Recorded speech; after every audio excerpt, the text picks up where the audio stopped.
move on to our next speaker, our first speaker really of the summit, I'm delighted to welcome Nick Harkaway. Nick with the sexy background there, as he is now known as. Nick is amazing. His boundless imagination has enabled him to create amazing different worlds, from post-apocalyptic, I had to practice saying that, scenarios, to spy thrillers, doomed tropical islands, and detectives questioning society norms. I think we might have a few of those at the moment as well as being really quite a Twitter, if I may say. So I'm going to hand over to Nick, who's going to give us all a hand, I hope, or a bit of insight as to how that boundless imagination can create those new visions of what different futures could look like. So Nick, I'm going to hand right over to you right now. By all means, everybody, if you've got questions for Nick as we go through, jot them down in the chat. And what I'll do is I will try and make note of those and raise them, you know, possibly with a little break halfway, but then certainly at the end of the session. So please do ask your questions as we go. Over to you, Nick. Oh, hi. Yes, I do indeed. I have my sophisticated background. It is a sophisticated visual aid to help me explain all this. The idea of explaining my creative process in a nutshell is a bit daunting. Yeah, hello, I'm Nick Harkaway. I am indeed a novelist, and I write a kind of muddle of science fiction, speculative fiction, and literary fiction, which is a kind of slightly uneasy triangle for some people for reasons we may come on to. And let me just kind of give you an example of why that's quite difficult at the moment.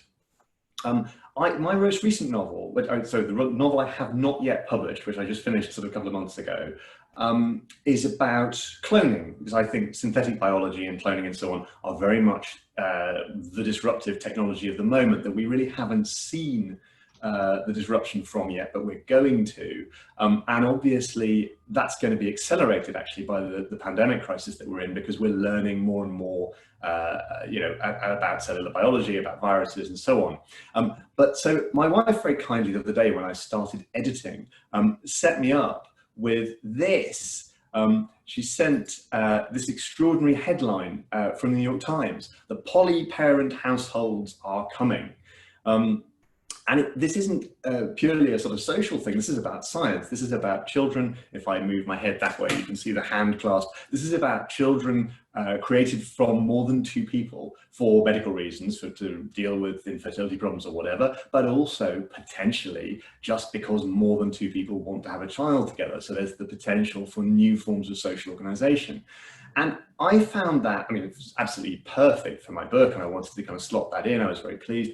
But I found that, as it were, within bounds of the level of strangeness and change that I would expect. You know, change is lumpy, it's uneven, it accelerates, it comes from different parts of society. It's not always sort of a linear thing, and we'll come to that in a second. But it was sort of within bounds for me. And then on the same day, I ran across this. Scientists restore function in dozens of dead pig brains. That is not within the normal bounds of what I would expect to see in terms of change. I actually knew about this experiment beforehand, before I saw this, because there was a precursor a couple of years ago. This experiment is about, obviously, surgical possibilities, maintaining organs and so on. And the pig heads, I should emphasize, did not come anywhere near consciousness during this time, but the pigs had died, and they put the brains in a kind of bath of nutrient fluid and were able to get activity back in them. And the reason that there is no question of consciousness returning to those brains is partly that they made very sure that it wouldn't. It's not that it was necessarily not going to happen, but that they took very deliberate steps to stop that from happening. And when I hear that, I just get kind of kicked out of the narrative, of the sense of how to do it. And how to tell that story, because it's too odd. And you see that a lot in reporting around science, and you see it a lot as a science fiction writer, or somebody who wants to write about this kind of sweet spot of the 10 to 40 year window. You just crash into the weirdness gradient, and people cannot accept that story. If I write a novel about polyparent households, I will actually be okay. If I do the pig head story, I've got a great deal of work to do to get people to that point. And it's absolutely extraordinary. And we're all familiar with, hang on, if I lean this way, here we go, this one, time and change. And that's an exponential curve. But we tend to plot 3 points on our line rather, and extrapolate a linear curve. So I was born in 1972. I sort of think about moon landings. I think about the arrival of the internet, and the idea of cloning doesn't kind of particularly alarm me. It seems like a natural outgrowth. I don't immediately jump to reanimating pigs, and because of that, I kind of miss the possibilities of the future. And this kind of thing of not quite having enough flexibility in who you are, of being beaten by the weirdness gradient, is the kind of the biggest thing to overcome in the kind of writing that I do. Because first of all, you have to be able to persuade yourself, but second, you have to persuade your audience that what you're writing about is not just nuts, although I do also write things that are just nuts, but actually something that could be something they need to think about. So in the book I'm just editing now, this poor woman just gets a phone call one morning to say that she's been illegitimately cloned. There's a baby on the other side of the world which has her DNA, basically an identical twin born 40 years late. And that's something that she then has to deal with. And it becomes a story about adapting to radical change. That I can sell you, right? I feel like I can make you believe that. But if I then turn around and say, that she's living in a world that's populated by brains and jars that are still alive, a certain percentage of my audience will just check out. And part of the reason for that is sort of how we locate ourselves in the world. You may have run across this idea of the liquid modern. Zygmunt Bauman and Umberto Eco are very keen on this, and it's this idea that conventionally, particularly in the 20th century, we locate ourselves by kind of looking at a grid of who we are and where we are in society. And that grid kind of looks a bit like this. You draw a line between your family, your religion, your location, your social class, your profession, your race, your gender, and in the intersection of all those lines, you find yourself. And the theory runs that, as these things get sort of whittled away by, for example, the creation of families which don't have 2 parents but have 4 or 5, by the changing relationships between genders and undermining of the idea of gender as we grew up with it and so on, people become unhappy and they cling to fundamentalisms. They cling to ethnic nationalism and so on. And that's the sort of notion of why the world feels quite as kind of volatile as it does now, which I think is kind of persuasive. So what happens then when the things that are being eroded are not things like kind of the fact that you won't grow up and go to school and get married and die within a 2-kilometer circumference, or 2-kilometer radius, but whether or not you understand what the difference is between being alive and being dead, whether or not you can depend on your own body to be biologically unique. Those are questions which really, really are going to alarm people. And you can see as we approach them that people are not necessarily responding to them very well. So one of the things that I feel it's incumbent upon me to do is, when I'm working, to take the brakes off my imagination, and when I'm writing, to try to kind of convince you to do the same, so that you're not actually shocked by all this stuff in the way that people perhaps are. And so it's about kind of taking the brakes off. Let's just sort of step back for a second, because I'm going at a slightly breakneck pace, which is characteristic of me and my books. Here is the dream future that I was kind of taught as a child. In fact, it's one of 2. One was that we'd all end up living in second homes in space. And the other one was that we'd all be incinerated in a nuclear war. And there wasn't a lot of stuff in between. And the NASA's kind of space images, like this one, were created to popularize the space race, and they were very successful. And they created this notion of a space future and a neon future, which is kind of definitive of 20th century fiction. And if you think about it, one of the disruptive technologies of the 20th century is the rocket ship, the jet engine, because it defines, first of all, a change in warfare, but also a change in travel, and with it, it ushers in the dislocation, the sense of the global village. Another disruptive technology is the washing machine, which takes a lot of women out of the labour force and into education, and combines with the existing women's movement to lead to emancipation and so on. It's a, and it does various other things. Lots and lots of different technologies changing the world for the better. Although also with rockets, you have to acknowledge maybe not always. So those kind of disruptive moments, I tend to assume, and I should tell you why I'm telling you this, which is that I believe I can't write the kind of fiction that I want to be writing, fiction about the future, about innovation, without having a model of society and how it all fits together. And I tend to assume that society creates individuals and technology, individuals create society, and technology influences both. There's a kind of cycle going on. So as you look at this disruptive technology, a lot of science fiction of the 20th century is rocket ship fiction. You blast off and you explore space, but you also replicate the 19th and 20th centuries. And we're used to that, we're comfortable with it as a concept, and so now we find it quite difficult to step away from it and talk about new science fictions and new futures. And that's a problem for us, because if we don't have a big, audacious future to aim at, we tend to look at the climate change future, the collapse future, and those things start to get locked in. Now, if you look at Ken Robinson's talk on education, there's a wonderful RSA Animate thing, which I love watching. I watched over and over again. He talks about the way in which children see objects, and the way in which, if you give a child, for example, a brick, they will come up with a long, long list of things which it could be, above and beyond being a brick. Adults can usually manage 5 or 6 before they dry. Children will come up with hundreds. And you can do that with almost any object. So what I wanted to suggest to you in a minute, because I think fairly shortly I'm going to stop talking, we're going to take a little break. I haven't quite got the timing exactly right, but I know, is that when you're kind of wandering around getting a glass of water, look at these bricks and consider what else they could be, and see if you can stretch yourself around it as far as you possibly can, and push the boat out, because that is the first thing that I need to be able to do, is take the brakes off cognition and accept the silly and the impossible. You can always whittle it away later, but if you're frightened of the silly and the impossible when you start, you'll never get anywhere near the kind of strangeness that's actually plausible, as you see from the fact that we up here apparently now are reanimating the brains of dead pigs. The shock value needs to be something you can live with.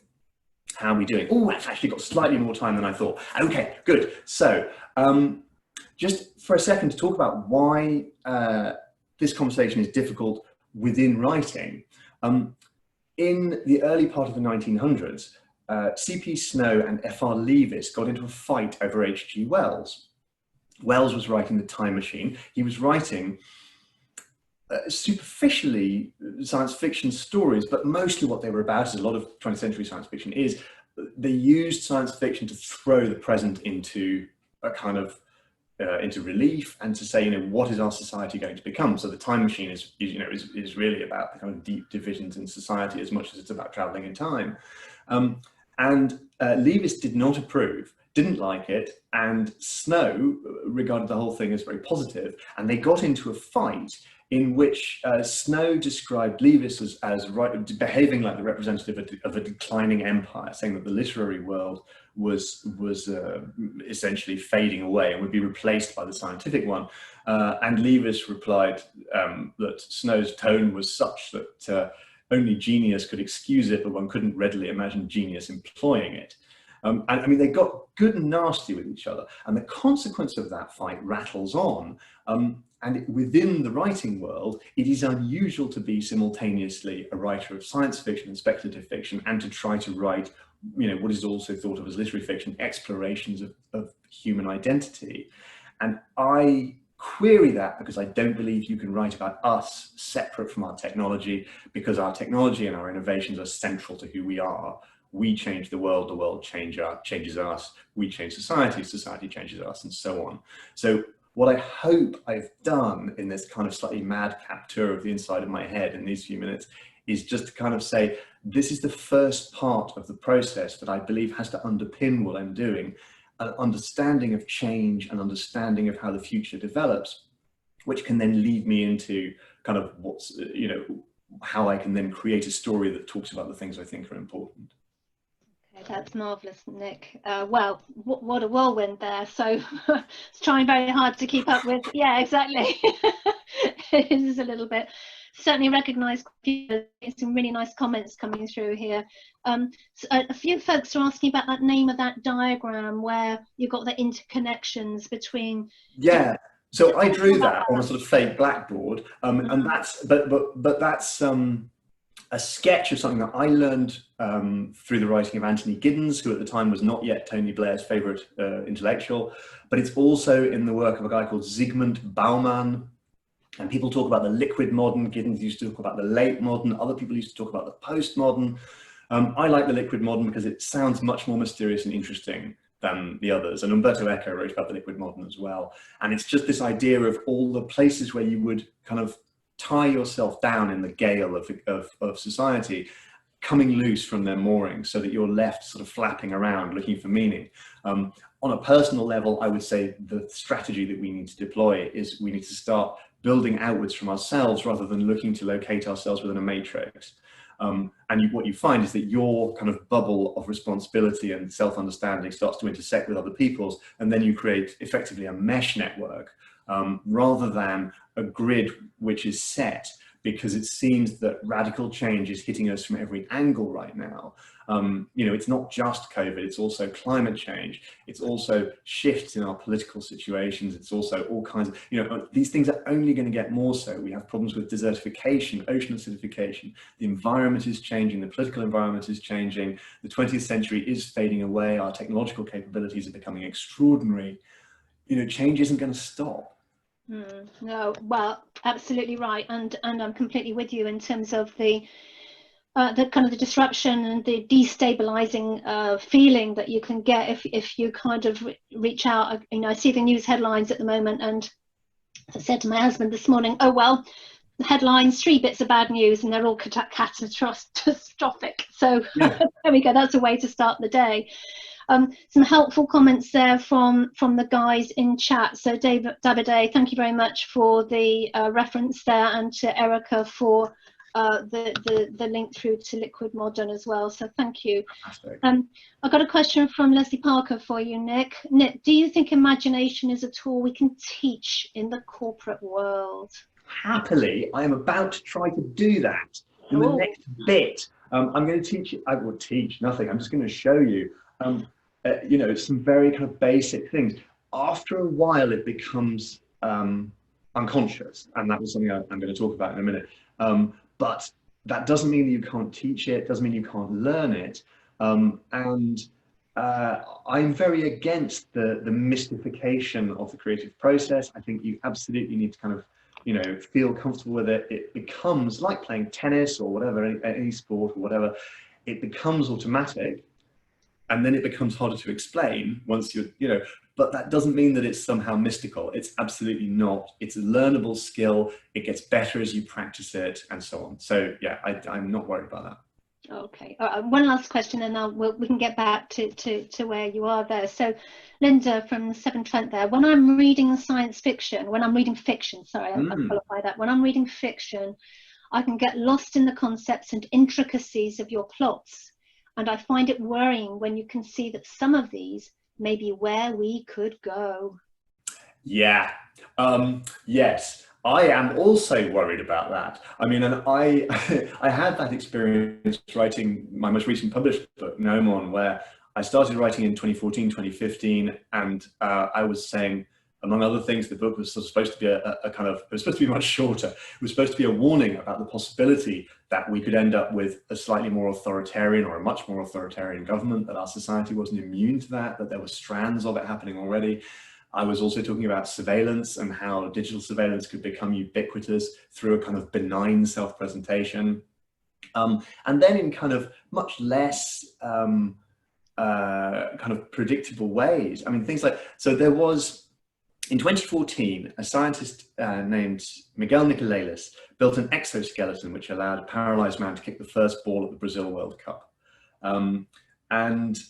He did another experiment which got much less play in the world, where he networked together the brains of 2 rats over the internet.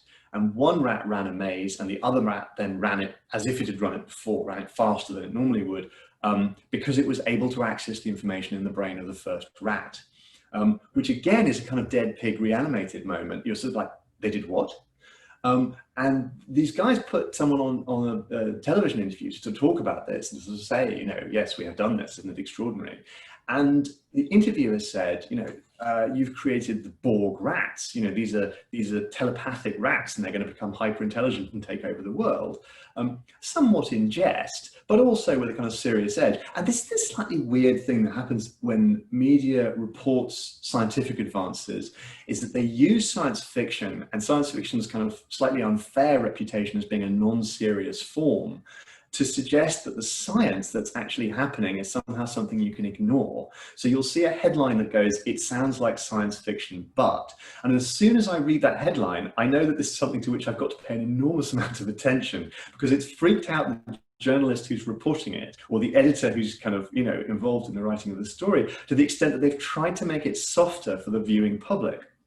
And you'll see it a great deal. And if you Google it, you'll find a raft of stories which say it sounds like science fiction, but which are now early reports of what are now commonplace scientific and technological realities. And it does sound like science fiction, but the iPhone, for goodness sake, the Apple Watch, you can now have a Dick Tracy phone call on your watch. The Star Trek tricorder basically exists. You know, these things are kind of, you know, non-negligible. And so I kind of feel an urgent desire to pay close attention to that. But I am conscious of reality catching up with my fiction. By the time I'd finished writing Gnome One, there was only one technology in the present day or slight future part of it that didn't exist. And that doesn't exist, but wasn't necessary for the plot anymore, because people found another way to make that thing happen. So I was completely bewildered by that. Yeah, no, it's terrifying, actually. Yes. Yeah, really terrifying, absolutely terrifying. No, I'm with you there. Nick, I'm going to ask if you could very kindly move us forward for your next slide. What I'm going to do, I'm going to go turn my next thing around. Hang on. Oh, right, okay. This is the unsophisticated part of my technological setup. There's a whiteboard that you can't see. Because I haven't got space because of the green screen. Hang on, let me just fess up here. This is what it all really looks like here. I haven't got space to have the stuff that I wanted behind me. All right, so here are the bricks. Did anybody, oh, actually, you know what? I'm not going to try and sort of make you all talk about it. I'm just going to go, oops, other way. Just going to sort of do my bricks. The things that I tend to come up with are, it's a cloud, it's a balloon, it's a dog or a tiger, it's a sponge, it's a castle. And you look at those and you realize those are very grown-up responses. If you say it's a cloud or a balloon, you've gone for kind of opposition. You've said, what's the opposite of a brick? A dog or a tiger, you're animating the brick. A sponge, you're being sort of selective and you're taking a quality that it does have and ignoring other qualities that you can obviously get water to be soaked up into a brick. It's porous, but you can't squeeze it. And the castle is a kind of extension or a symbolic rendering because it's a solid object. You know, it's a kind of, that's what it's for constructing homes. But when you ask children, they'll say something kind of that absolutely did not occur to you, like it's a pair of skis. And the thing is that they invest in that, an absolute truthfulness, and they really do kind of believe it. And this is the other thing in this kind of arena. Which animals most resemble one another, it says? The duck and the rabbit. And if you look at that picture, you will see that it is simultaneously a duck and a rabbit. Now, when I did a TEDx talk a couple of years ago at the European Space Agency, and one of the other people there was Danko Nikolic, who is an artificial intelligence engineer. And one of the things he pointed out to me was that artificial intelligences or machine learning systems really do not recognize this kind of image change very easily. Humans can deal with this, but AI really not so much. It just is confusing. And kids have no problem with this. They see one, then they see the other, then they see both. And part of what I want to try and kind of suggest is that you collide ideas in this way, allow things to be two things at once. When you're writing fiction, you definitely need to be able to invert the whole story at a moment's notice and say, actually, the duck is a rabbit. These kinds of optical illusions I kind of am fascinated by. Now, I promised I would start talking about how you kind of actually do this. So the simplest possible way to do this is a game that I play when I'm kind of doing literary events: who, where, and why. So let's say you take my friend here, Sister Maria. She is a nun, obviously, and she is in her kind of natural element. And, you know, that looks absolutely perfect. Now, because I'm a novelist and we thrive on drama and we thrive on conflict and abnormal situations, we're going to put her here. This is a power station control center, and you can see it's quite ratty and run down, and she doesn't belong there, which is critical. So why is she there? Well, obviously, there's a bunch of ways in which that could happen. She could be having a crisis of the faith. You could say this is somebody who was trained as an engineer, who is now a spiritual person, who is unable to reconcile those two parts, and who wants to do so. And so they've come on a journey to understand themselves.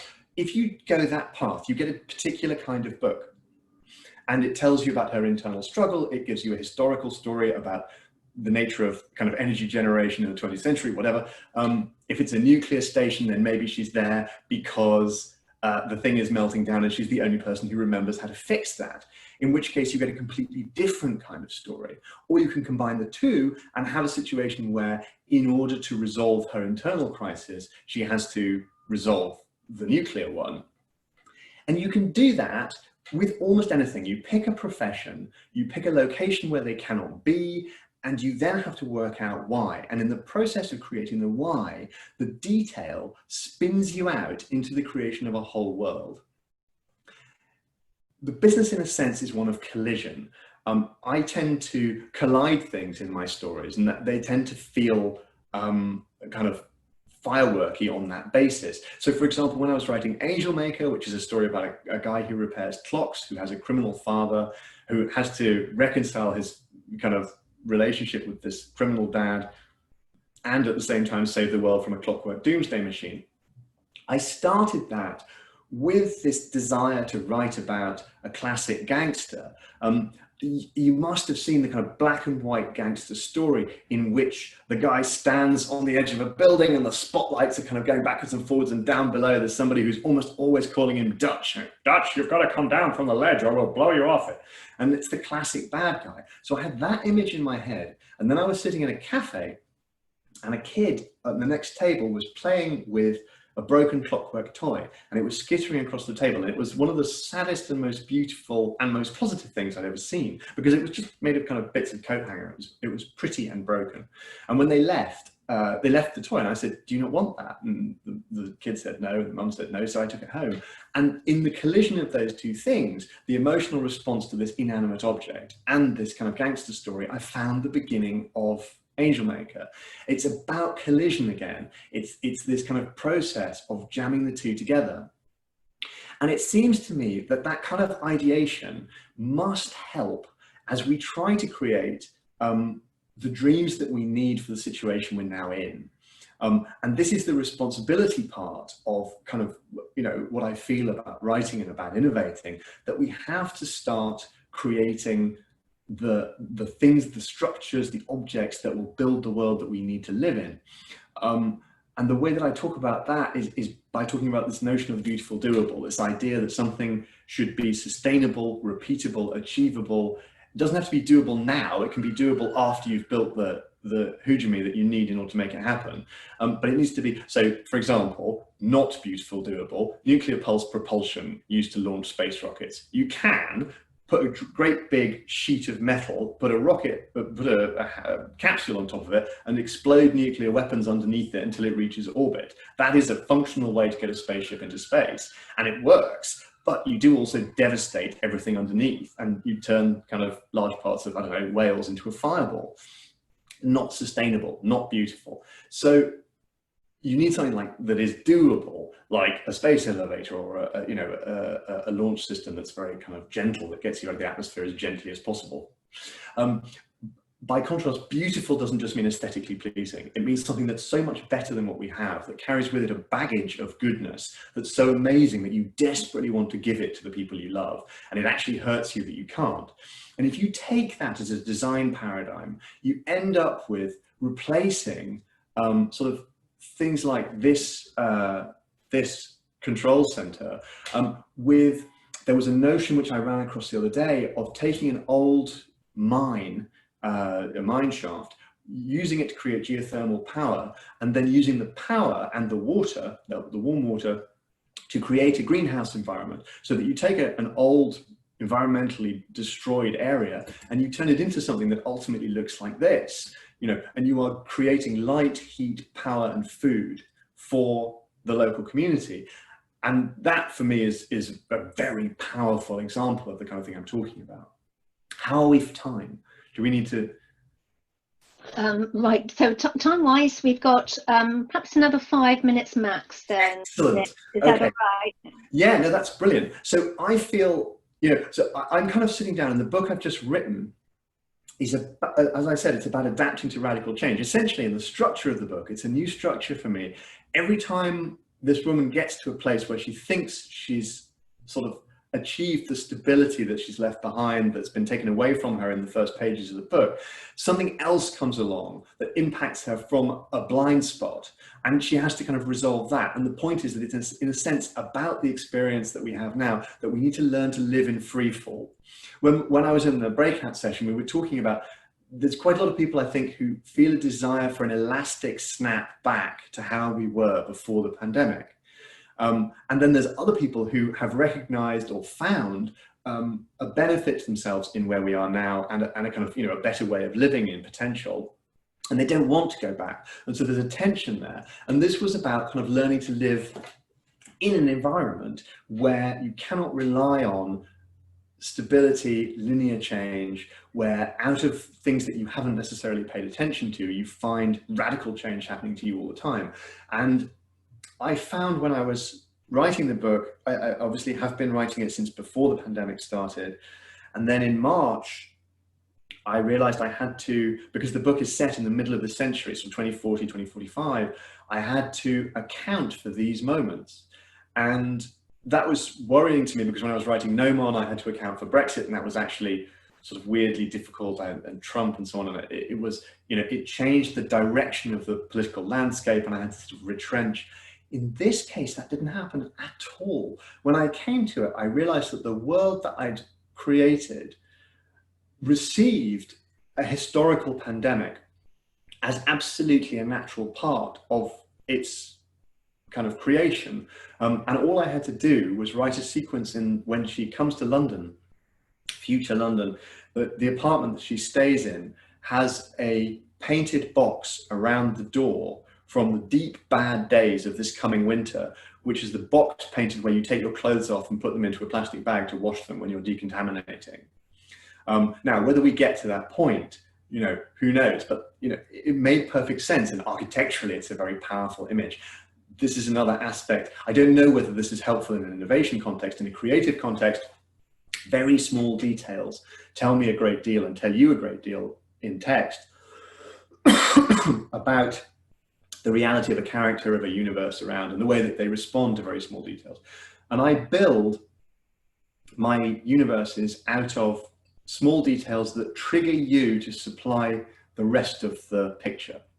So I tell you about the vase on the mantelpiece, and specifically maybe that there's dust around it, and you then put dust everywhere else, and I don't describe the vase, you do, and everybody believes that I describe this world with great detail, but in fact it's you describing it with great detail, and I'm just gently nudging you in that direction. In an innovation context, I think that's maybe less helpful. Nick, thank you so much. Wow, what a whirlwind. I don't know whether everybody else could keep up with that one. I was having to focus really hard just to keep up with the whirlwind that obviously is your brain. I'm afraid that is what it's like living in here. Yeah.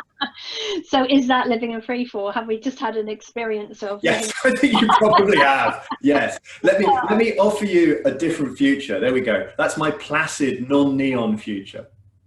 Oh, well, that looks delightful. Doesn't it? I know, I want to go there. Yes, I think I'll be with you if that's all right. Can I be in the next house? Yeah, absolutely, next year to long, yes. Yeah, exactly. No, very, very nice. Well, I've got a few questions for you then, Nick, if that's okay. So Davide is saying, is there a limit to imagination then? Can you have too much of it to the point where it becomes unacceptable, unbelievable? You can run up against the weirdness gradient. You know, if you push people too hard, they will assume that what you're writing about is fantasy. And that actually must be, you know, as you innovate in a corporate setting, that actually must be a serious issue, that somehow you have to soft pedal your way to a major innovation, because otherwise people will just bounce off it.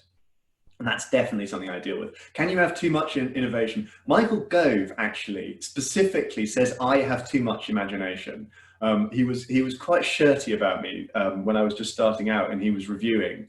So yes, apparently you can. You can certainly overcook, and you can, I mean, creatively, you can put too much into a book. Although I tend to put that threshold much higher than many people do. I mean, I think in the situation we're presently in societally, you cannot possibly have too much imagination. We need lots to get us out. We're in about 5 really terrible fixes. We definitely need lots of imagination. Okay, well, I couldn't agree more with that one at the moment. I think we all need a bit of imagination to get a positive spin out of where we are in multiple kind of different ways of looking at things at the moment. Erica's saying, how much does, and it's kind of linked really, how much does individuals' acceptance of your idea or concept limit your own imagination running away with you? Are you aware of your audience and their limitations, I guess? I think that's what Erica's referring to there. So I have a rolling relationship with that question. So when I started, I had no idea who my audience was. My first book was completely nuts. I'd been working in the film industry, which requires a very disciplined, predictable march route. And obviously you're always working to a budget. In novels, you can write anything you like. It doesn't cost any more. You know, so then I acquired a kind of audience who were prepared to go with me into completely mad places. So I always know that if I do something nuts, I won't disappoint them. And then there's always people who are going to say, I loved your first book, and the rest of them have been less and less kind of nuts. And you're like, well, that's because maybe I'm getting better at the rest of the stuff that I do. You know, but I am always conscious of needing to take people with me. This most recent book is quite definitely the one which is intended to do that, because in many ways it is the most low-key conundrum that I've made anybody face. At the same time, it is a doorway into the really radical identity challenging possibilities which I think are on the horizon. And therefore I kind of hope that what it is sort of, I bring you in through this kind of quite gentle door, and you're emotionally sympathizing with this person's predicament and her journey then into the fact that actually this is the least weird thing that's currently going on, is also your journey. And by the end of it, you're kind of dealing with a radically different but plausibly familiar trajectory of the world. And the idea is that you kind of put the book down and you can no longer see the world we have without reference to the book that you've just read. I mean, that is massively arrogant, but it's kind of the gig. So you have to just, you know, I have to just take that on the chin and go, yes, I'm going to try and change the way you think about everything forever. Yeah. Well, you know what? I'm quite a fan of Yuval Harari. I don't know whether you've... I haven't read, but well, maybe I have. I'm very bad with remembering what, but I definitely know the name. Yeah, well, he's in many ways, he's actually a what I'd call deep historian. So he's dealt with the long view, really. Yes. Yeah. There we go. And yet he's got. I like the way he kind of connects that long view backwards with perhaps a long view forwards as well. And in particular, when he says, if you're trying to imagine what the future is going to look like, you need to watch science fiction. And he recommends Black Mirror actually as a good example of different concepts to open up your brain about what the future could look like. That is simultaneously music to my ears, because I'm constantly, people are constantly saying, gosh, you know, you should do a Black Mirror. And I'm kind of like, yes.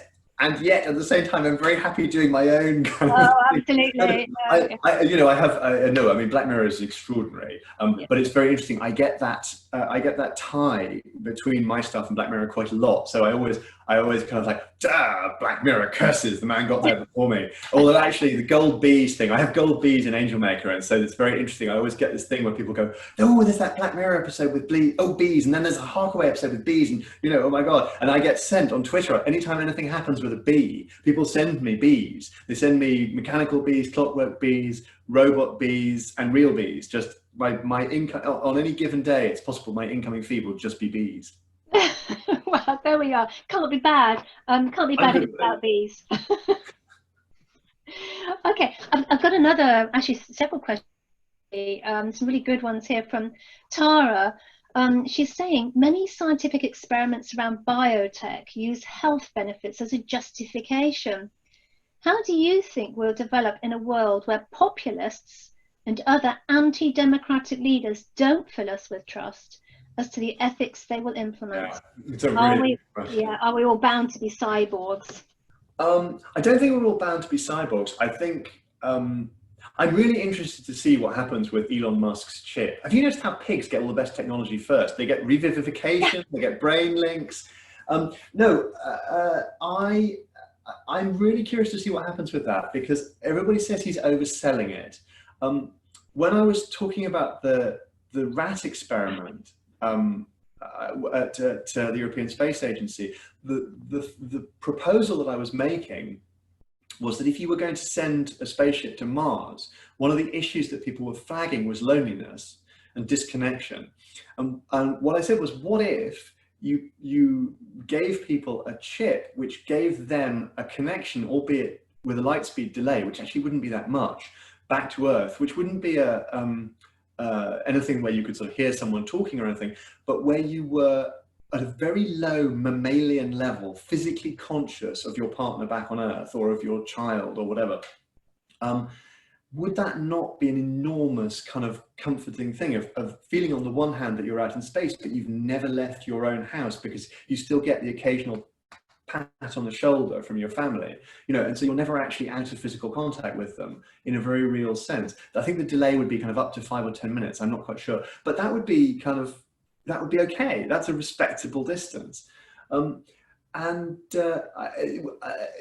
That, I think, was the only thing I said that wasn't kind of completely bizarre to the astronauts in the audience. And the idea that I would go and talk to astronauts about space is one of the most kind of imposter syndrome moments of my entire life. But they didn't laugh at that, and I was very pleased. The other thing, incidentally, in the context of that I brought up, and I saw it the other day, there was at the time a Chinese experiment about increased musculature in dogs. And I said, I don't think everyone was talking about it as a totalitarian measure. I said, I think that's a space flight experiment, because it's about loss of muscle mass in long distance space journeys. To come back to the original question, I don't think we're all doomed to be cyborgs. I think there's absolutely a risk of, I think one of the possible routes that Britain could go down in 2021, 22, after we've kind of done whatever is going to happen around Brexit, is a loosening of rules on medical and scientific experimentation. I think it's an absolutely plausible governmental choice. I think it's vital to maintain informed consent and so on. I think, on the other hand, there are amazing health benefits to be had in this arena, and extraordinary societal benefits, new ways of being, which we perhaps need. And I want a biotechnological future much more than I want an evolved Elon Musk space future. I think we need to get a grip on things as mundane as kind of floodplain management and drought and freshwater soil erosion, all that stuff, and trophic cascades. Do we need to reintroduce apex predators and large herbivores into the British countryside, in order to kind of preserve our ecosystems? I'm not sure. But I think we need to get to grips with that, in a sense, much more than we need to go to Mars. Although, I mean, going to Mars, weirdly, is also part of that process, because, again, it's an environmental context. I think it's also inevitable. We'll go in a given direction. The thing is to find the directions that work. Okay. Marvellous. Nick, one last question. Okay. I know I shouldn't, but I'm going to ask it anyway, because it's a really good one. They've all been good ones, haven't they? But Davide is saying, have you ever written, or could you imagine writing a sci-fi story with a bad ending? I mean, I can imagine writing them. I don't do bad endings generally because I feel like there's enough of those in the real world. I try to find some point of redemption also because I don't really believe in endings. One of the things that's very artificial about novels is that the characters stop and we freeze them in place. And what inevitably happens is if you like the characters, you then continue to imagine their story, you give them the ending you think they should have. And what I like to do is open that as far as possible. So my characters tend to ride off into the sunset to fresh adventures. But I think I can imagine any number of bad endings. I'm interested in this notion of the beautiful doable as a guide to my kind of creativity as well. I think I have to plot the course for the good endings to provide people with that sense of a space future, a NASA future, but in a way that works for the 21st century, which is why this is my closing slide, because in a sense, that possibility is the one that I think we need more than anything else. To me, this sort of image symbolizes some kind of reconciliation with our environment, but you can see it's also electrically lit, so we've retained our electrical technology. So it's just we need a reconciliation, and that's the kind of thing I think I need to be writing about, because bad endings are not hard to imagine at this juncture. I quite agree with you, Nick, and I think you're right. We have too much, as I say, 3 bad news items straight, one after another this morning. Too many of those bad news items. Let's have some good news. I quite agree. And if you're reading fiction and you're kind of dwelling in this place, then nice to kind of end on something where you can get some positivity from it. So I completely agree. Nick, I cannot thank you enough. This has been delighted. Absolutely splendid. Just a wonderful experience. Do everybody, if you have additional questions we don't have time for, or if you think I'm nuts and you want to shout at me, come and find me on Twitter. I'm always there in one way or another. I'm delighted to talk. I love things like this. I love sharing this stuff. So I'm very happy to sort of roll on into the next conversation. Wonderful. Okay, Nick, thank you very, very much indeed. And what a nice connection there with that lovely backdrop there, and the fact that on Thursday evening, of course, we will be off to NASA and all things to do with innovation and space. So, beginning and ending of the summit, there's a nice connection there. So thank you. Tell them to hurry up with the space elevator. Enough of this environmentally unfriendly launch vehicle. We want just a nice, smooth exit from the atmosphere. Okay, right. Okay, well, we'll put it on the shopping list. Please. Okay. Okay, well, thanks to Nick. Thanks from all the facilitators here. That's been an absolutely fabulous presentation. So thank you so much.